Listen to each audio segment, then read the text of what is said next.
Goonies. Released on June 7th, 1985, directed by Richard Donner, The Goonies is a film that, it takes place in the ethereal and idyllic Oregon town of Astoria, in which a group of young kids who call themselves the Goonies discover an ancient map and set out on an adventure to find a legendary pirate's long-lost treasure in order to help prevent their homes from being foreclosed on. This, of course, becomes a struggle when they have to race against a crime family who's on the run, known as the Fratellis. The film stars a number of great actors and actresses from the feature film debut of Josh Brolin, as well as a young Sean Astin, Corey Feldman, and Martha Plimpton. Of course, there's got to be an honorable mention to Jeff Cohen, who went on to become a very successful entertainment lawyer. The antagonists of the film give a stellar performance as the Fratellis, a family of fugitives on the run who are played by legendary actress Anne Ramsey and actors Robert Davi and Joe Pantoliano. Of course, how can you forget to mention the disfigured family member known as Sloth, who was played by American football defensive lineman John Matutsak. I don't even know if I'm pronouncing that right, but I have to add that Sloth kind of looks like Josh Homme from Queens of the Stone Age. But not in a bad way. I mean, come on. How can you deny that that man's phenomenal? Anyways, sit back, relax, and enjoy this chat as Jessica and I talk about the Goonies.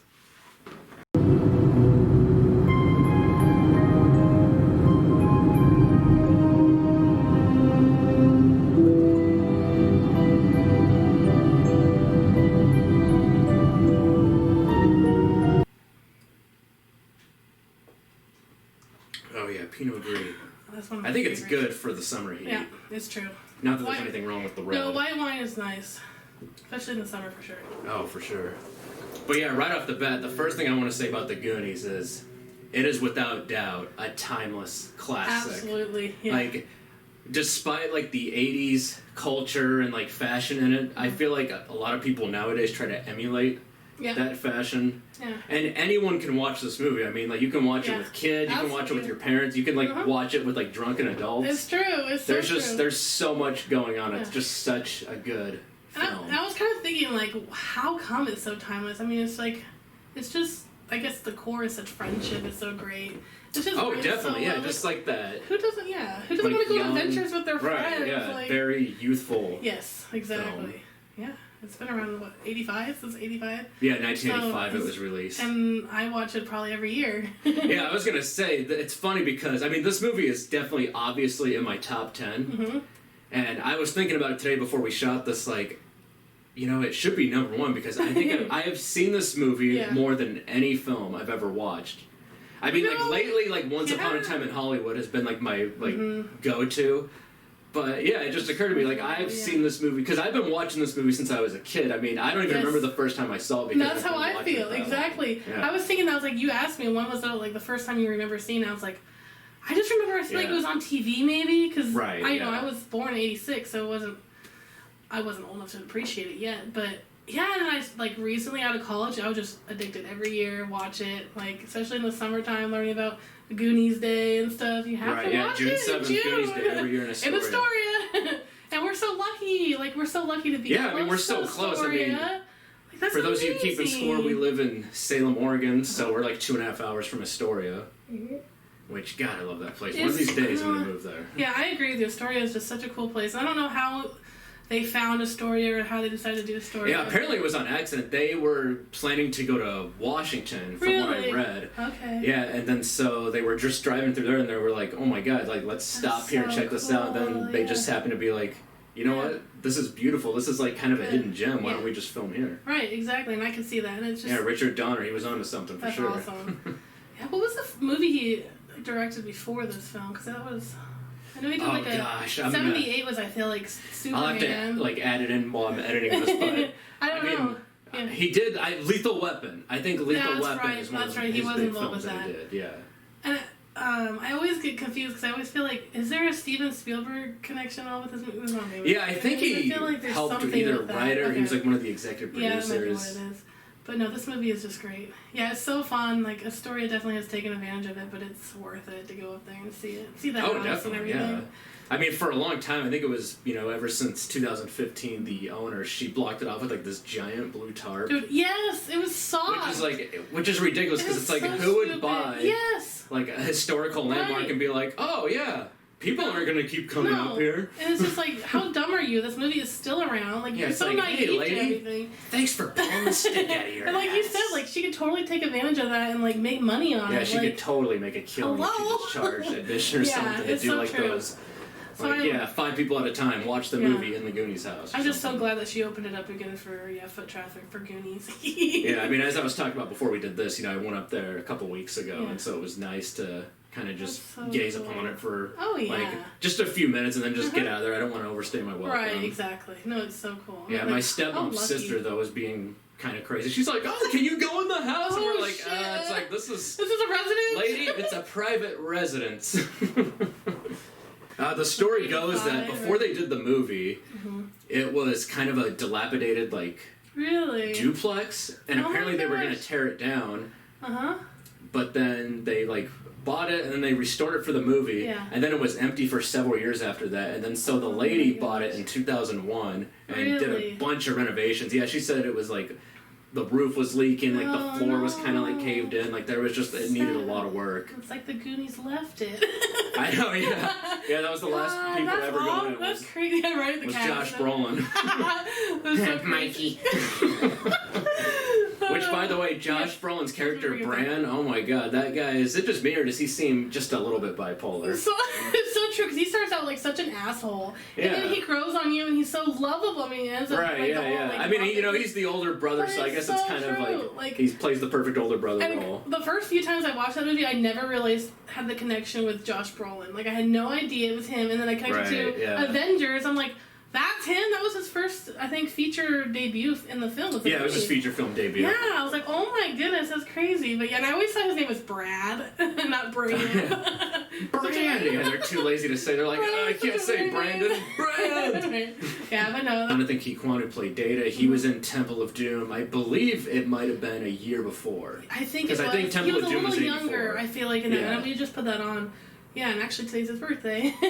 Oh shit, that's right. Actually, I was on Instagram earlier, and Jeff Cohn, who played Chunk, as I mentioned in the intro, is now a lawyer. Yeah, it was a picture of him. Like, he actually posts pictures quite a bit. That's so cool. Those two guys hanging out. Like, they play a lot of poker. Wow, that's cool. That's really neat. Yeah, it's just nice to know that, like, at least a couple of them they hang out. And I think, and like, I just watched on YouTube, they did a reunited thing with Josh, I think, Gad. And that was kind of cool to watch. Like, you could tell, like, there's still 35-year reunion. Yeah, there's still, like, a lot of connection and everything like that, which is great. It was fun to see how into it Josh Brolin was. Yeah, exactly. It's like he never forgot that role, And it's just so funny because... huge now. Yeah, because Josh Brolin, I feel like he had, like, a long span in his career where he wasn't really that well known. I mean, he was in a movie called Flirting with Disaster with Patricia Arquette in, like, 96, and that was kind of like a cult classic or like an underground hit. But I would say once 2007 rolled along and No Country for Old Men came out, that's what really brought him to the spotlight. I don't know him much from anything really. And then then he was in the Avengers, and he's done some really cool like indie films. Like, he did the remake of Oldboy, which I think is kind of a hilarious movie. Okay. Where he plays a raging alcoholic. At least in the beginning, he gets sober. But that is so funny, huh? That's cool. I mean, Sean Astin's... I was thinking this, too. I was like, gosh, you almost would think Elijah Wood would have been in this movie, but he's a little younger. Oh, right. Because he did Free Willy and stuff in Oregon, but really, it's just such a great cast. It really has lasted. Like, Sean Astin, for sure. It's just... I mean, he's been in so many movies since then. He's so iconic and everything. I mean, he's definitely... Mikey's character is one of my favorites, because he's so wholesome. He was such a phenomenal actor, oh my gosh, so good. Exactly. Like, where he gives that speech, like, in the well, that is just, like, that's amazing. I mean, it's really heartwarming and touching. It felt so real, exactly. He just felt like that was his real, true character. It was really neat. Like, totally you just got suckered into it. Yeah, definitely. And I mean, like honorable mention to the people who played the Fratellis, I mean, they were pretty amazing. Like, rewatching this, like, a couple months ago, because this is a movie that I didn't really have to rewatch recently because, like we both said, we've seen it so many times. Right, exactly. But as an adult, you come to be able to relate to the Fratellis a little bit more. I can see that. Because both those guys, I think they were, like, my age in it, so they were 32 when they shot the film, which is crazy. They don't look 32. They don't. They look older. I think everyone just ate salt back then or something. Ate salt. It's so true. And I think, like, one of the brothers was actually, like, trained in opera when he sang that song. Oh, right, Robert Davi. Yeah, he actually was. That's actually a trivia fact that I was going to bring up later, but... Sorry. Yeah. No. It's true, though. It's true, yeah. But I kind of forgot about it, so I'm glad you brought it up. I remember, I think I read something about that, but... And then the one lady that plays the mom was just... Anne Ramsey, yeah. She was just nasty. That's why she was so good, but I remember watching a behind-the-scenes, like, footage of her on YouTube, and she's such a sweetheart, too. So That's what everyone said about her. That makes her a good which actress. made her such a phenomenal actress. Exactly. Yeah. And then, of course, you got Sloth, like everyone's favorite. And right, yeah, he was a football player. Yes, exactly. And then all that makeup and everything they had to do. Yeah, it took 5 hours each day to apply the makeup. Oh my gosh, that's crazy. That's so crazy. I mean, gosh, he is. It's funny too because like my dad showed me a lot of like horror movies as a kid, and none of them ever really fazed me. But for some reason, Sloth. No, he's so scary. Like yeah. even when Chunk comes in there, he's chained up watching that movie. He's like, it's scary. Like you're like, oh my gosh. And then what's really scary and creepy is when Sloth and Chunk like meet like towards like the middle of the movie or 2/3 of the way through, and he kisses him. Yeah. Like, I mean, it was so innocent. Like, oh, Richard Donner molested all of them. But it's like they don't call him Dick for nothing. This is like probably his first time he's ever had anyone that actually showed love to him like that, you know? Right, just look past his like disability. No, I got a Baby Ruth, I'll throw it to you. Baby Ruth. So funny. Oh, I love it. They're like feeding each other. It's so silly. Oh my gosh. I'm pretty sure that movie caused a great upsell with Baby Ruth. It's so true. It's so true. I mean, I used to buy them as a kid. And Hawaiian shirts, right? Yeah, no, definitely. That's the thing, that Hawaiian shirt that Chunk wears, it seems like something like an indie rocker would wear. Like maybe Mark Foster or Foster the People. I can see that. That's so funny. Yeah, that's great. I mean, and my least favorite, I don't like Steph. She annoys me. She is annoying. I don't know why. She's just like, me this, me that. Like, just so whiny and, like... Definitely doesn't, like, want to be anywhere. Always complains about the adventures. Like, take advantage of this. You're with some great friends. Right, yeah. Like, go fucking have an adventure. Such a Debbie Downer. She's so dramatic. She is so dramatic. And so but, I think that's what makes her such a great actress is because she's so hateable. Yeah, I can see that. I mean, she's not hateable, but she's, like, definitely the least... Right, whiny and stuff. But Andy is just so sweet. That was actually funny. I feel like I keep saying this, but Andy's really hot. Yeah, no, I know. She's so hot. Super cute. And, like, I thought that was kind of funny because you talked about the sloth kiss. Like, when she kissed Sean Astin. Like, right. And it was so innocent. Josh like, Brolin's when character, to get braces. But, yeah, I mean, that was so innocent, too. It was a cute little, like, nod to whatever. It's funny how it is. But the funny thing about the Goonies, too, is I have received that movie as a present. Like, I lost count how many times. Really? I remember, I think this was, like, 5 or 6 years ago. That was the last time I received it. I think it's the DVD that I currently own. My stepmom got it for me. But I was like, I actually already own this. You say, and that's funny, you'd think that they would know, like, hello. Right, yeah, because it's like... I'm trying to think, it's probably been released on Blu-ray. I don't think we have the Blu-ray copy. But, yeah, I don't have the Blu-ray copy. Every year we watch it, it's like... And I want to go to, like, unfortunately, because of stupid coronavirus, it got canceled. Right, I want to go to freaking Goonies weekend and the... I know, yeah. Like, we talked about, we had, like, a whole reservation booked at Commodore Hotel and everything. We were going to go to the Liberty Theater. Sucks. And then... I know that Cannon Beach was where a lot of the filming of the Rock and the beach... Yeah, some of it was taking place there, for sure. Because that actual shed, didn't they actually build that shed where they went and saw the Fratelli brothers and they went down? Oh, like the restaurant? I think that was... Yeah, that's like out in the Cannon Beach area, I believe. I thought I heard someone say it was like now like a resort or a golf course or something. No, actually, I watched some footage and there's just nothing there. I think it might just be like a state park. Well, I'm saying it'd still be really cool just to go there and know that's where it took place. Be in the same vicinity for sure. It's so crazy, but... It's funny, one of the best experiences I ever had watching the Goonies, this was like maybe 2 or 3 years ago, my brother and I, we microdosed on some acid one night. I had a 4-day weekend, so I was like, I'm going to have some fun. And it was funny because, it was maybe 2 or 3 in the morning and we're coming down a little bit. And neither one of us, we didn't want to go to bed. We were feeling kind of restless, so we're like, oh man, the Goonies, it's been like a year since we've seen this. Put it in, and we'll just watch a little bit of it, just whatever. We ended up just becoming so entranced. That's so funny. And watching the entire thing. And I remember one of the jokes that stood out the most to that night was the fact that I remember Anthony was like, "Man, Mikey totally looks like a bat," and it just made so much sense, especially. So and I think funny. right in that moment, it was at the part where like all the bats come out when they're in the cave. Yes. And so like we both just lost and started laughing. That is so fun. I think I heard those are like paper mache things that were like blown out. Right. Yeah. Definitely. But that's so funny. I mean, I don't have that kind of experience, but. I mean, I'll drink to it anytime. That's the thing. You I can definitely sit there drink to and it watch it. times. Yeah, it's just like a fun movie to just have on in the background. The quotes, like the people. I mean, of course, the music. Like. Do you have a favorite quote from the movie? Oh gosh, you put me on the spot. I don't know what's yours. I gotta think of something. And honestly, I think. Like you said, Josh Brolin when he's like, "Dad'll do anything to get you to go to sleep." My dad tells me the truth. See, I can't think of an exact quote, but I just remember the part when they broke the Dave's. We were talking about this Dave statue. And he's like, "Oh, Mom, that was Mom's favorite piece." Like this piece. Oh yeah, then Mouth. You want to from what was that? Shut up, Mouth. So funny. Or no, when Mouth speaks in Spanish. That's good. Like to the housekeeper talking about like how there's drugs in the bottom. Yeah, like the bodies or something scaring her. Which is funny because I brought that up to Steve earlier. I was like, I thought they were like almost hinting that they were in debt and like they had their house was gonna get bought out. And how are they able to afford like a maid kind of housekeeper? And I know it's like the dad works at like a museum. Okay. The museum. He's a curator. Okay, yeah. Well, and Steve maybe said like they hired that Hispanic lady Rosalita to help them pack up and move, which is funny. It was just so funny though to bring that in. But that was so funny. It's like she doesn't speak a word of English. It's like maybe hire someone that speaks English. But apparently she obviously does speak English. Just that whole thing with that. Yeah, trying to scare her was so funny. She was just so cute, like trying her best, and she gets scared by the Goonies. Yeah, that's a good quote. The part where in Spanish where she's like, "My God, I'm in a crazy house." Yeah, I'm in a crazy house. Exactly. That's so funny. Yeah, there was one of the pieces of trivia I remember reading about. There was actually two pieces of it, which I thought was kind of funny. I'm pretty sure Chunk is playing Pit Fighter. In the beginning of the movie, when the Fratellis are doing like the cop car chase, it shows like it gives like a character introduction. Yeah. And Jeffrey Cohen, he's like in this like arcade and he presses like the pizza up against the window and like his milkshake or something. It says that the video game that he's playing is Pitfall. That is so interesting. But then there was another piece of trivia that said he's playing pole position, but it doesn't look like it. It looks. No, I want to actually check that out and see. Yeah, that is so funny because I don't remember. I just remember like little arcade and stuff and how he was so in tune to it. Yeah.